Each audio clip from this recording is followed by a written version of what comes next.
सियासत के रंग अनेक हैं। सियासत के रंग ऐसे हैं कि कब किस पर कौन सा रंग चढ़ा दें कुछ पता नहीं चलता।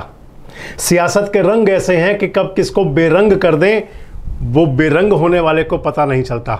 सियासत के रंग ऐसे हैं कि कब किसके रंग को किस और रंग में चेंज कर दें ये रंग में रंगने वाला भी नहीं जानता। इस समय सियासत के अंदर एक गजब रंग है। सियासत का एक रंग ऐसा है कि जो इस चुनाव में सिर चढ़कर बोल रहा है। चुनाव के अंदर नित नए रंग हमेशा सामने आते ही हैं। चुनाव नए नए मुद्दों पर चलाया जाता है, चुनाव के लिए मुद्दे बनाए जाते हैं, चुनाव के लिए मुद्दे गढ़े जाते हैं और चुनाव के लिए अगर कोई बात ना हो तो भी बात बनाई जाती है। मैं आज आपसे इस वीडियो में एक बात करूंगा और वो बात है कि हे राम आपके नाम पर राजनीति तमाम। आज राजनीति का बहुत बड़ा मुद्दा बन चुके हैं राम।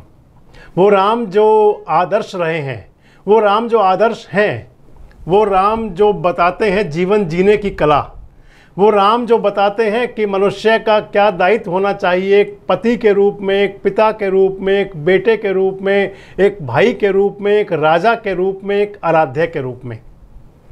वो राम जिनकी कल्पना आप सोच सकते हैं कि वो राम जिनके लिए उनका दुश्मन उनका पुरोहित बनकर भी जा सकता है।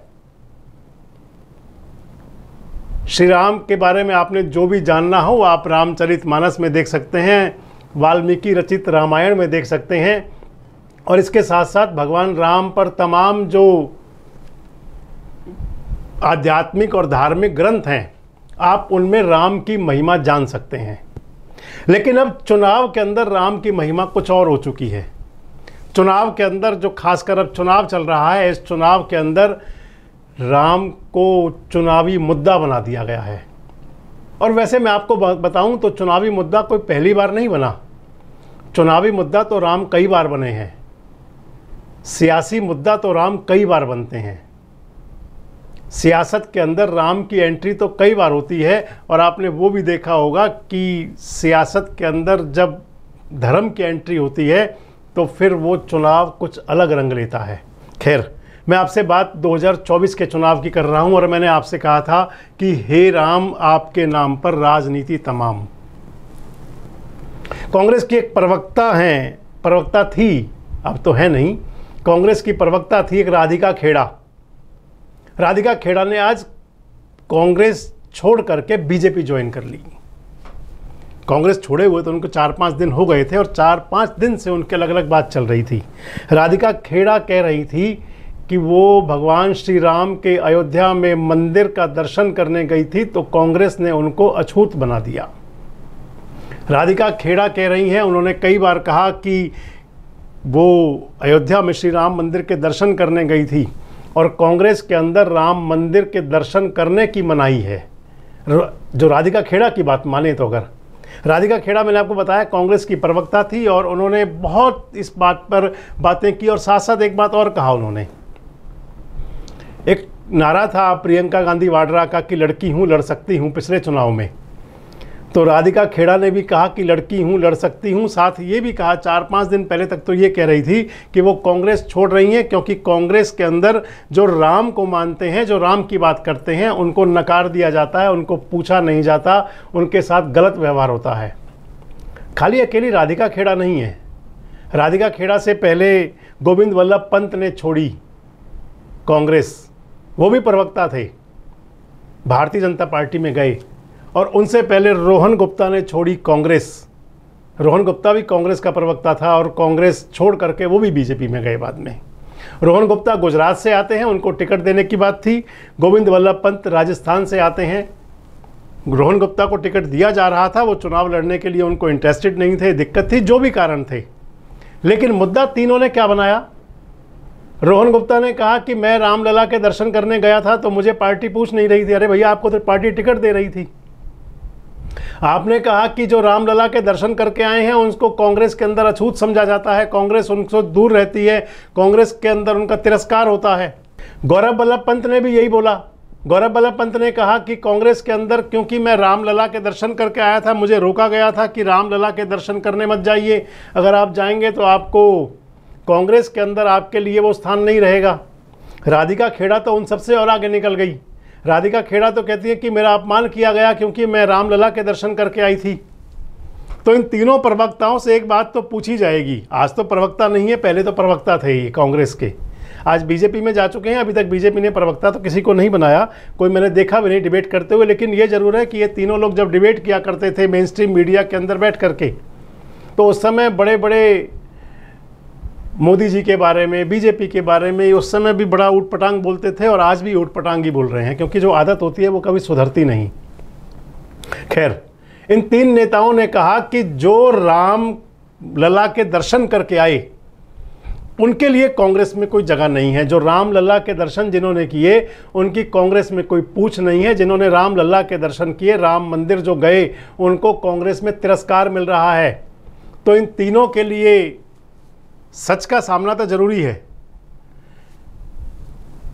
जो रामलला के दर्शन करके आए आज वो कांग्रेस की तरफ से कैंडिडेट हैं, और ऐसी ऐसी सीटों पर कैंडिडेट हैं कि जहां कांग्रेस विनिंग कंडीशन में भी है। मैं आपको नाम बताता हूं, 5-4 नाम तो मेरे जहन में भी हैं, मुझे भी याद हैं कि जो रामलला के दर्शन करके आए थे, जिन्होंने भगवान राम के मंदिर का दर्शन करने के बाद अपने वीडियोज़ और फोटोज़ शेयर की थी। जो रामलला के दर्शन करके आए उनके अंदर एक तो सबसे पहले मंडी में जो कंगना रनावत चुनाव लड़ रही हैं भारतीय जनता पार्टी के टिकट पर, कंगना रनावत के सामने जो कैंडिडेट हैं कांग्रेस के, विक्रमादित्य सिंह, राजा वीरभद्र सिंह के सुपुत्र, हिमाचल प्रदेश की सरकार के मंत्री वजीर भी हैं आजकल, और इलेक्शन लड़ रहे हैं मंडी से। वो कांग्रेस की टिकट पर कांग्रेस के कैंडिडेट हैं, रामलला के दर्शन करने गए थे, भगवान राम के दर्शन करके आए थे वो। दूसरे कैंडिडेट पंजाब के पूर्व मुख्यमंत्री चरणजीत सिंह चन्नी, विधानसभा चुनाव 2 सीटों पर हार गए थे। चरणजीत सिंह चन्नी की वजह से कहा जाता है कि कांग्रेस को बड़ी दिक्कत हुई थी। रामलला के दर्शन करने चरणजीत सिंह चन्नी भी गए थे, और चन्नी को जालंधर से टिकट दिया गया। जालंधर से चुनाव लड़ रहे हैं चरणजीत सिंह चन्नी। अजय राय, उत्तर प्रदेश कांग्रेस के अध्यक्ष, रामलला के दर्शन करने गए थे, वो भी। वाराणसी में प्रधानमंत्री नरेंद्र मोदी के मुकाबले चुनाव लड़ रहे हैं अजय राय। दीपेंद्र हुड्डा हरियाणा की रोहतक लोकसभा सीट से चुनाव लड़ रहे हैं, 3 बार के सांसद हैं, पूर्व मुख्यमंत्री भूपेंद्र सिंह हुड्डा के बेटे हैं। भगवान रामलला के दर्शन करके वो भी आए थे, रोहतक से टिकट मिल चुका है उनको। अखिलेश प्रताप सिंह, कई बार आप देखते होंगे कांग्रेस के बतौर प्रवक्ता, वो भी टीवी पर आते हैं, देवरिया से चुनाव लड़ रहे हैं कांग्रेस की टिकट पर। तो रोहन गुप्ता, गौरव वल्लभ पंत और राधिका खेड़ा, आपको ध्यान रखना चाहिए और आपको बताना चाहिए कि ये वो सब लोग हैं जो रामलला के दर्शन करके आए थे, और रामलला के दर्शन करने के बाद, भगवान राम के दर्शन करने के बाद, राम मंदिर में जाने के बाद, मंदिर में होकर आने के बाद, फोटो वीडियो वायरल करने के बाद, ये सब कांग्रेस के कैंडिडेट हैं। आपकी पार्टी छोड़ने की कोई भी मजबूरी हो सकती है, आप किसी भी कारण से पार्टी छोड़ सकते हैं, आप कहीं भी आ सकते हैं, कहीं जा सकते हैं। और मैं तो कई बार कहता रहा हूं कि राजनीति के अंदर जैसे एक सनातन सत्य है कि आत्मा ना कभी जन्म लेती है ना कभी मरती है, सिर्फ शरीर बदलती रहती है, इसलिए आना जाना लगा रहता है। और इसी प्रकार से राजनीति के अंदर भी है कि नेताओं का आना जाना लगा रहता है। अगर आप राजनीतिक दल छोड़ रहे हो, कोई पार्टी छोड़ रहे हो, कोई कहीं जा भी रहे हो, तो कम से कम इस प्रकार के झूठ का सहारा नहीं लेना चाहिए। राम के नाम पर तो कम से कम झूठ नहीं बोलना चाहिए। वैसे मैं आपको बताऊं कि इस समय जो मैंने आपको वीडियो के टाइटल में कहा था कि हे राम आपके नाम पर राजनीति तमाम, राम मंदिर के नाम पर राजनीति तो जमकर हो रही है। कांग्रेस के एक और नेता रहे हैं, पूर्व नेता कहूं या आजकल के नेता, आजकल तो कांग्रेस में तो है नहीं, कभी बहुत बड़े सलाहकार थे कांग्रेस के, दाढ़ी रखते हैं, भगवा टीका वीका लगा के रखते हैं, आचार्य प्रमोद कृष्णन। आचार्य प्रमोद कृष्णन आजकल नए नए सरकार के साथ जुड़े हुए हैं। मोदी जी को उन्होंने कुछ भेंट दिया था, तो आपको वो भी ध्यान होगा, वो वीडियो वायरल हुआ था जिसमें प्रधानमंत्री मोदी ने उनकी जो तुलना की थी कृष्ण सुदामा वाली बात कर दी थी। प्रमोद कृष्णन एक बात कह रहे हैं आज, प्रमोद कृष्णन कह रहे हैं कि अगर राहुल गांधी अगर कांग्रेस की सरकार बन गई तो राम मंदिर पर वो कानून बदल देंगे। क्या बात है प्रमोद कृष्णन की, गजब बात है बिल्कुल। जिसको सुप्रीम कोर्ट ने फैसला कर दिया, जिस पर राम का भव्य मंदिर बन चुका, जिस पर मंदिर में प्राण प्रतिष्ठा हो चुकी, सब कुछ हो चुका, और जिसको देश की सुप्रीम कोर्ट के आदेश के बाद, फैसला होने के बाद में वो मंदिर बना, उस पर वो प्रमोद कृष्णन कह रहे हैं कि अगर राहुल गांधी या कांग्रेस आ गए तो फिर मंदिर हटा देंगे वहाँ से, का फैसला बदल देंगे कानून का। गजब बात है। और उसके बाद आप देखिए, गजब बात तो ये है कि प्रमोद कृष्णन के उस बयान पर, जिस पर को कोई तवज्जो नहीं दी जानी चाहिए, टीवी डिबेट करें चलता है, क्योंकि टीवी पर तो हिंदू मुस्लिम की बात ही है, दूसरी कोई बात है नहीं। प्रमोद कृष्णन के उस बयान पर देश की जो मंत्री हैं स्मृति ईरानी जगह जगह बोल रही हैं। आप सुनिए क्या कह रही हैं स्मृति ईरानी। राम मंदिर को कोई आंख दिखाए, आप आंख दिखाने दोगे? और मोदी अगर नहीं होते तो राम मंदिर बनता? तो इसीलिए आज आपसे कहने आई हूं कि पहले कांग्रेस पार्टी और गांधी परिवार गरीब की कमाई पर हाथ मारती थी, आज कांग्रेस पार्टी और गांधी परिवार हमारी आस्था पर हाथ साफ करना चाहते हैं, हमारा मंदिर निर्माण का फैसला पलटाना चाहते हैं। स्मृति ईरानी कह रही हैं कि अगर कांग्रेस की सरकार बन गई तो मंदिर हटा देंगे। कह रही है मोदी जी ने मंदिर बनाया है। चलिए, स्मृति तो बोली, प्रधानमंत्री भी बोले हैं। प्रधानमंत्री भी कह रहे हैं कि अगर इनकी सरकार आ गई तो मंदिर में क्या आप अस्पताल बना देंगे, पूछ रहे हैं अखिलेश यादव और राहुल गांधी से। बड़ी बात यह है कि क्या देश के अंदर कोई और मुद्दा नहीं रह गए। बड़ी बात यह है कि जिस देश के अंदर बेरोजगारी का बहुत बड़ा आलम है, जिस देश के अंदर भ्रष्टाचार का बोलबाला है, जिस देश के अंदर महंगाई की बात है, जिसके अंदर तमाम मुद्दे हैं, लेकिन इसके बावजूद केवल राम के नाम पर तमाम राजनीति। राम भी खुद भी सोचते होंगे कि आखिर देख तेरे इंसान की हालत क्या हो गई भगवान। खैर, आपको क्या लगता है कि क्या वाकई चुनाव के अंदर मुद्दे खत्म हो गए हैं?